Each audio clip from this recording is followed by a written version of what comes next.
삼성전자 주식을 사도 되는가? 번역된 책을 보면 원제목과 동떨어진 한글 제목이 보일 때가 있습니다. 제목을 그대로 번역했을 때 원어가 주는 느낌을 제대로 살리지 못하기 때문에 해석이 들어간 한글 제목이 붙는 거지만, 때로는 그냥 원제목 그대로 썼으면 어땠을까 하는 책들도 있는데요. 이번에 읽은 생각에 관한 생각도 그런 책들 중 하나입니다. 한글 제목만 놓고 보면 호기심이 생기고 읽고 싶게 만들지만, 영어 제목 그대로 Thinking Fast and Slow 이렇게 짓는 게 차라리 저자의 의도를 잘 드러내는 제목이 아닐까 싶습니다. 물론 한글 제목이 더 사고 싶고 읽고 싶게 만들기는 합니다. 생각에 관한 생각은 심리학자 중 최초로 노벨 경제학상을 수상한 다니엘 카너먼 교수의 첫 번째 책입니다. 2011년 10월에 출판되었으니 벌써 5년 넘게 지났는데요. 따라서 행동경제학은 그 이후 많은 발전을 했을 것으로 짐작됩니다. 그렇지만 행동경제학의 창시자라고 불리는 다니엘 카너먼의 책이기 때문에 이 책을 읽으면 행동경제학의 주요 내용은 파악할 수 있으리라 생각합니다. 생각에 관한 생각의 주제는 직관의 편향입니다. 그리고 직관의 오류를 찾아내고 우리의 이해력을 개선하는 것이 목적인데요. 심리학 책이 경제를 해석하는데 영향을 주는 이유는 경제활동을 하는 인간의 심리가 어떠한지, 어떠한 오류가 있는지를 잘 해석해주기 때문입니다. 책에서 저자는 여러 편향들을 설명하며 이러한 편향이 투자에 있어서 어떤 식으로 나타나는지를 설명해 줍니다.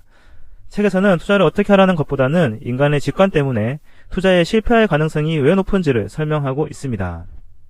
즉, 필연적으로 투자에 실패할 수밖에 없도록 만들어진 인간의 인지, 편향에 대해서 많이 이야기하고 있습니다.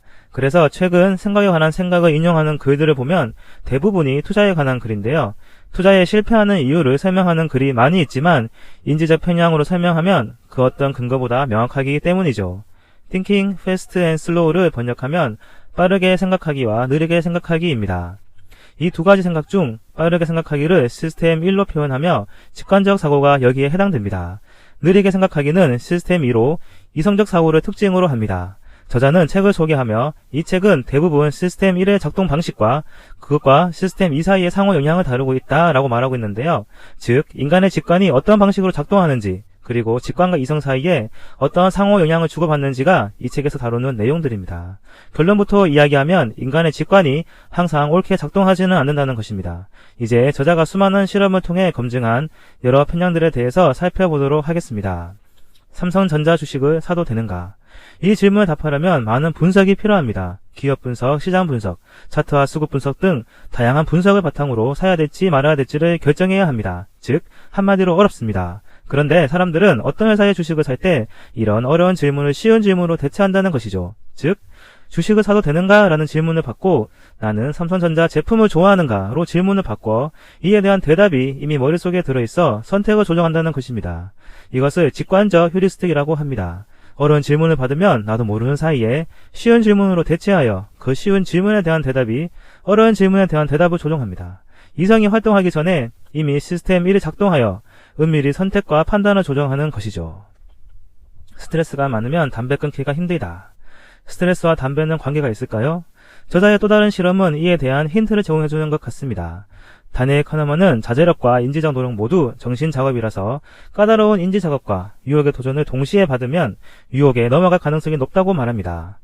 매우 중요한 일이니 1에서 2분 동안 7자리 숫자를 기억하라는 요구를 받았다고 가정하자. 숫자에 집중하는 동안 건강에 해로운 초콜릿 케이크와 건강에 이로운 과일 샐러드라는 두 가지 디저트 중 하나를 선택해야 한다.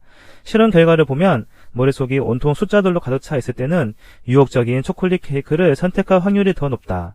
시스템 2가 바쁘면 시스템 1이 행동에 더 많은 영향을 미치는데 그 시스템 1은 단 것을 좋아한다.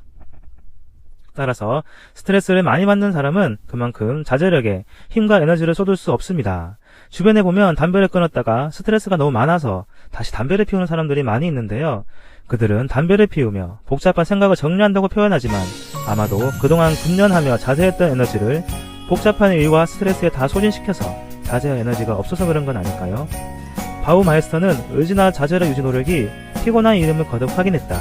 억지로 뭔가를 하도록 자신을 독려해야 한다면 다음 도전이 닥쳐왔을 때 자제력을 발휘하려 하지 않거나 그럴 수 있는 능력이 줄어든다. 이런 현상을 자아 고갈이라고 한다.